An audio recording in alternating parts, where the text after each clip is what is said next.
आज की बड़ी खबरें आपके सामने प्रस्तुत करें उससे पहले आपको हम दो वीडियो दिखा रहे हैं और सबसे पहले दिखा रही है मेक्सिको की तस्वीर। एक ज्वालामुखी फटा और उस ज्वालामुखी के फटने का वीडियो कैद हो गया है कैमरे में। पहली बार है जबकि कोलिमा नाम के इस ज्वालामुखी के फटने का वीडियो दिन की रोशनी में अपने कैमरे में कैद किया गया है। मेक्सिको के समय अनुसार सोमवार की सुबह तकरीबन 4 बजे ज्वालामुखी फटा और ज्वालामुखी से धुआं और राख तकरीबन 4000 फीट की ऊंचाई तक पहुंचा। सोमवार रात को 8:45 बजे करीब दोबारा एक बड़े धमाके की आवाज़ आई और उसके बाद ज्वालामुखी से लावा और धुआं निकलता हुआ दिखाई दिया। ज्वालामुखी के फटने की ये तस्वीरें प्रदर्शित करती हैं कि कैसे जब ज्वालामुखी फटता है तो अपने साथ बहुत कुछ तबाह कर जाता है। और मेक्सिको के बाद आइए आपको अमेरिका की एक तस्वीर दिखाते हैं। अमेरिका में ज़बरदस्त तरीके से बर्फबारी हो रही है और पारा इतना नीचे गिरता चला जा रहा है कि तमाम झील नदी बर्फ में बनती चली जा रही हैं। और उसमें ये तस्वीर आई है अमेरिका के कैनिकट से, जहां पर झील में बर्फ की वजह से एक रेनडियर वहां पर फंस गया है और आप देख रहे हैं इस झील से निकलने की पूरी कोशिश करता ये रेनडियर, जिसे बचाने की भी कोशिश वन अधिकारी कर रहे हैं। पैर फिसल रहा है रेनडियर का, जिसकी वजह से रेनडियर अपने पैरों पर खड़ा नहीं हो पा रहा और उसे फिर बड़ी मुश्किल से सफलतापूर्वक वन अधिकारी वापस बचा कर ले आए, जिसकी वजह से उसकी जान बच सकी।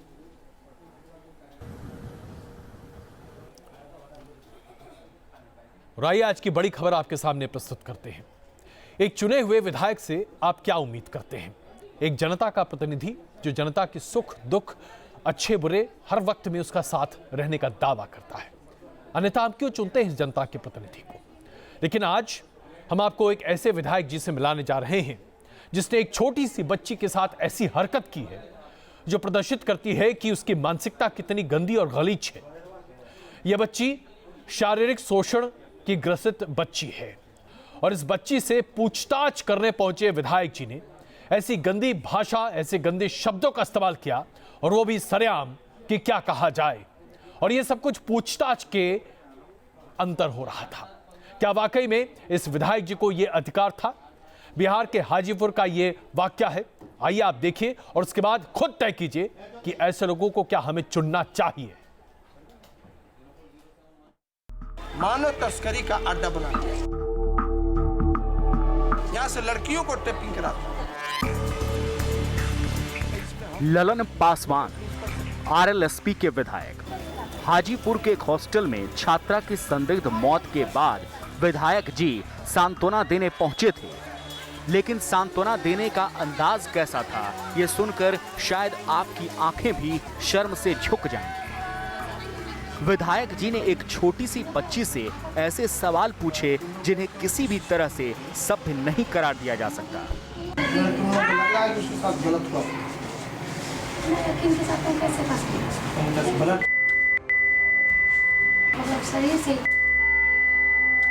अगर ये बात नहीं कहोगी, अगर तुम नहीं बताओगे, अगर कल तेरे साथ अगर ये होगा तो एक अधेड़ उम्र का इंसान इतनी छोटी सी बच्ची से ऐसी बातें भला कैसे कर सकता है?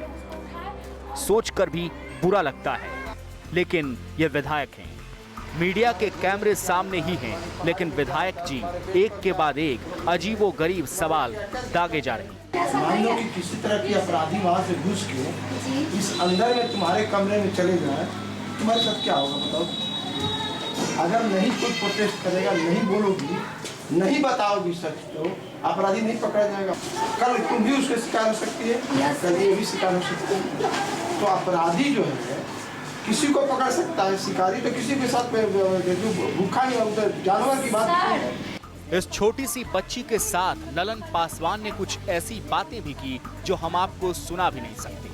लेकिन विधायक जी की जुबान से ऐसे घटिया अल्फाज लगातार निकलते रहे और अपनी बातों के पीछे विधायक जी तर्क या यूं कहें कुतर्क भी दे रहे हैं।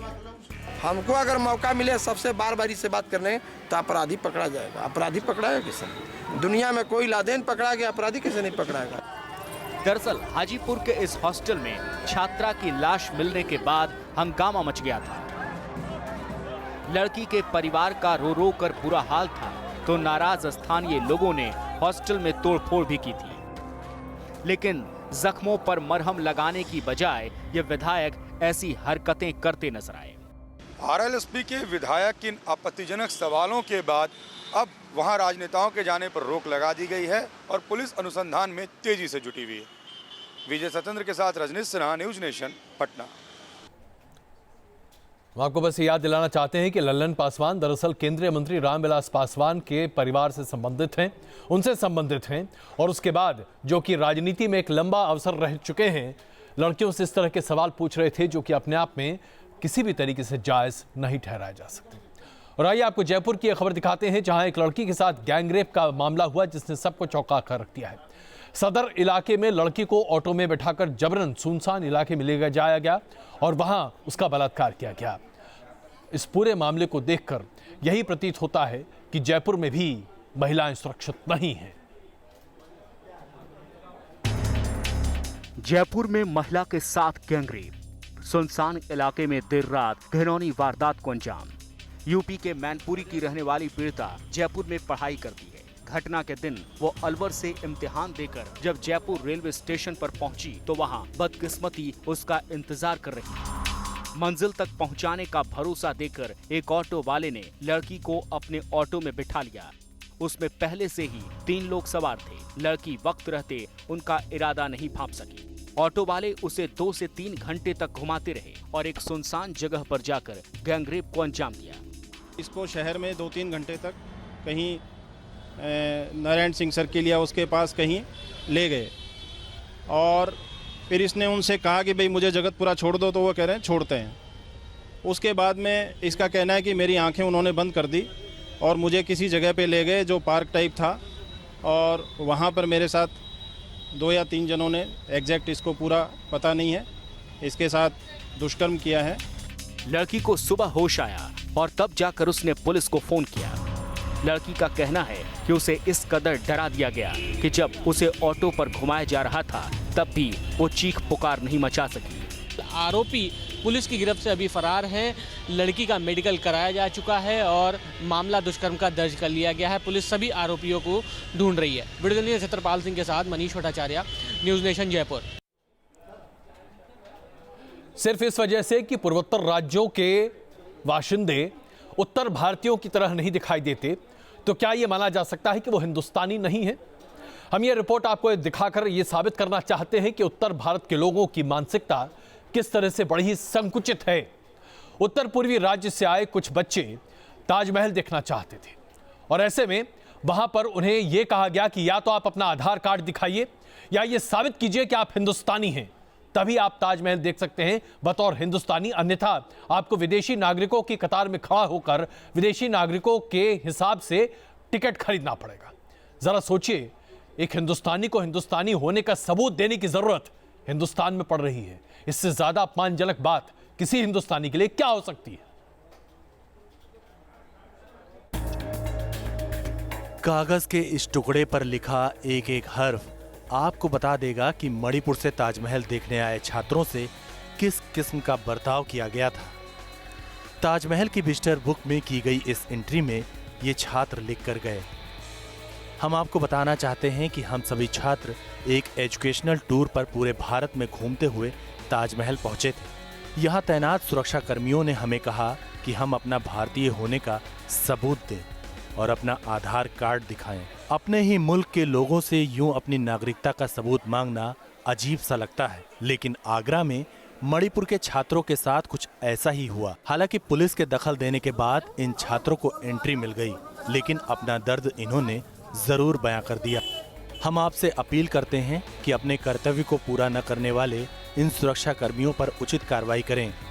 ऐसे सुरक्षाकर्मी किस काम के जो अपने ही देश के लोगों की पहचान न समझ सकें। आगरा में पर्यटन उद्योग से जुड़े लोगों का मानना है कि इस किस्म की घटनाओं से ताज नगरी का नाम खराब होने के सिवा और कुछ नहीं होगा। जांच होना ठीक है, लेकिन दुर्व्यवहार, कम से कम अतिथि देवो भव की जो भावना है और उससे जो पर्यटन को क्षति होती है इस तरीके की घटनाओं से, वो अक्षम्य है और दुर्भाग्यपूर्ण है। नॉर्थ ईस्ट के बाशिंदे भी हिंदुस्तानी ही हैं, इसमें कोई शक नहीं, लेकिन देश में कुछ लोग न जाने क्यों इस हकीकत से मुंह चुराते हैं। फिलहाल इस पूरे मामले में एएसआई ने यहाँ जांच की बात कही है और ये कहा है कि कुछ कर्मचारियों से पूछताछ भी की जा रही है, कुछ सीसीटीवी फुटेज भी यहाँ मंगाई गई है। अब देखने वाली बात होगी कि एएसआई इस व्यवस्था को कैसे दुरुस्त करती है और जो दोषी कर्मचारी होते हैं उस पर कार्रवाई होगी या नहीं होगी, ये एक बड़ी बात है। वीडियो जर्नलिस्ट मनोज पासवान के साथ आगरा से विनीत दुबे, न्यूज नेशन। सरकारी फंड के खर्चे का ब्यौरा न देने वाले एनजीओ पर सुप्रीम कोर्ट ने सख्त रवैया इख्तियार किया है। सुप्रीम कोर्ट ने सरकार से कहा है कि 31 मार्च तक हर हालात में ऐसे सभी एनजीओ का ऑडिट कराया जाए और रिपोर्ट अदालत को सौंपी जाए जिसमें आमदनी का हिसाब नहीं दिया हो। कोर्ट ने कहा है कि आमदनी और खर्च का हिसाब न देने वाले सभी एनजीओ को ब्लैकलिस्ट कर दिया जाए और उनके खिलाफ आपराधिक मामले दर्ज किए जाएं। कोर्ट ने यह भी कहा है कि एनजीओ को सरकार की ओर से दिया गया पैसा जनता का धन है और इसका हिसाब किताब देना अत्यंत आवश्यक है। एक और तो सरकार विदेशी चंदा लेने वाले तमाम एनजीओ पर सख्त रुख अख्तियार करती नजर आती है। कई एनजीओ पर फेरा के तहत मुकदमा भी दर्ज किया गया है। वहीं विडंबना यह है कि वो एनजीओ जिनको सरकार सहायता के तौर पर जनता का धन देती है, उनके खर्च का कोई हिसाब किताब उसके पास नहीं है।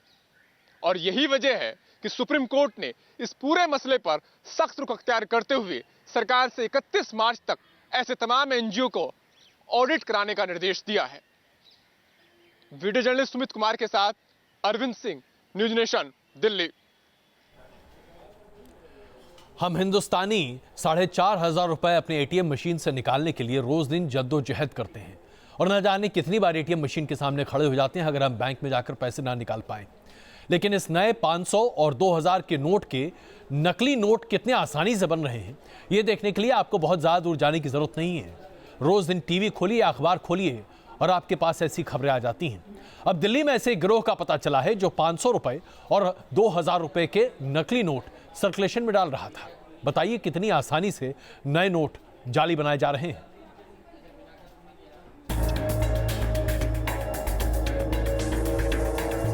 असली कौन सा, नकली कौन सा, पहचान करना मुश्किल है। ये कारस्तानी है दिल्ली के उन दो बदमाशों की जो चोरी छिपे नकली नोट छापते थे और उन्हें बाजार में चलाने की कोशिश करते थे। पुलिस ने जब इन दोनों को गिरफ्तार किया तो इनसे 6,10,000 रुपए के नकली नोट बरामद किए गए। दिल्ली पुलिस ने नकली नोट छापने वाले गैंग का पर्दाफाश करके 6,10,000 रुपए की करेंसी बरामद की है, जिसमें बहुत ही फाइन क्वालिटी के 2,000 रुपए के नोट हैं। देख सकते हैं कि ये प्रिंटर के जरिए छापे गए हैं और इसके अलावा 500 रुपए के भी नोट हैं। सबसे अहम बात यह है कि सभी नोटों के जो सीरियल नंबर हैं वो अलग अलग हैं। इनके पास से प्रिंटर बरामद हुआ है, साथ ही कंप्यूटर भी बरामद हुआ है। गिरफ्तार किए गए लोगों में से एक का नाम कृष्णा है जो पेशे से ग्राफिक्स डिजाइनर है और दूसरे का नाम आशीष है जो मोबाइल टेक्नीशियन है। छापे के दौरान पुलिस को इन लोगों से नकली नोट बनाने का पूरा सामान भी मिला है, जिसमें कटर से लेकर एडवांस्ड प्रिंटर तक शामिल हैं। ये दोनों करीब एक महीने से जो नए नोट अभी आए हैं 500 रुपये की डिनोमिनेशन के और 2000 रुपये की डिनोमिनेशन के, उनको प्रिंट कर रहे हैं और करीब 6.5 लाख रुपए जो अभी तक इन्होंने कन्फेस किया है प्रिंट कर चुके हैं। दोनों की गिरफ्तारी के बाद अब पुलिस की जांच इस बिंदु पर केंद्रित है कि इन दोनों ने कितने नकली नोट बाजार में चला दिए थे और क्या इनके साथ कोई और भी इस रैकेट में शामिल था। रुमानुल्लाह खान, न्यूज नेशन, दिल्ली। दुनिया में अलग अलग जगहों पर अलग तरह की विपदाएं आ रही हैं। कहीं बर्फबारी की वजह से लोगों की जिंदगी दुश्वार है तो ऐसा लगता है कि बाढ़ लोगों को अपनी चपेट में बस बहा ले जाएगी।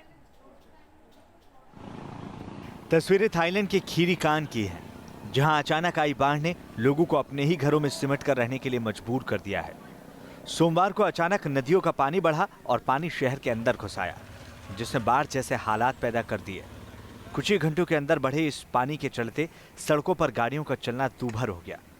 कई इलाकों से ऐसी तस्वीरें सामने आई जहां गाड़ियां बाढ़ के पानी में फंस गई थी। सिर्फ सड़क यातायात ही नहीं बल्कि बाढ़ के चलते रेल यातायात भी प्रभावित हो गया है। कई जगह पटरियों पर पानी भर गया है तो कुछ जगह स्टेशन भी बाढ़ के पानी की चपेट में आ गए हैं, जिसके चलते मुसाफिरों को घंटों इंतजार करना पड़ा। थाईलैंड बाढ़ से परेशान है तो अमेरिका को बर्फबारी और बाढ़ दोनों की मार झेलनी पड़ रही है। अमेरिका के न्यूयॉर्क में लगातार बर्फ के चलते धरती मानो पूरी सफेद हो गई है। इन इलाकों में बर्फबारी ने जिंदगी की रफ्तार को मानो थाम दिया है। तो दूसरी तरफ कैलिफोर्निया और नेवादा में तूफानी हवाओं और बारिश ने बाढ़ ला दी है। बाढ़ का पानी पहाड़ी इलाकों से तेजी से नीचे आया और शहरों तक पहुंच गया।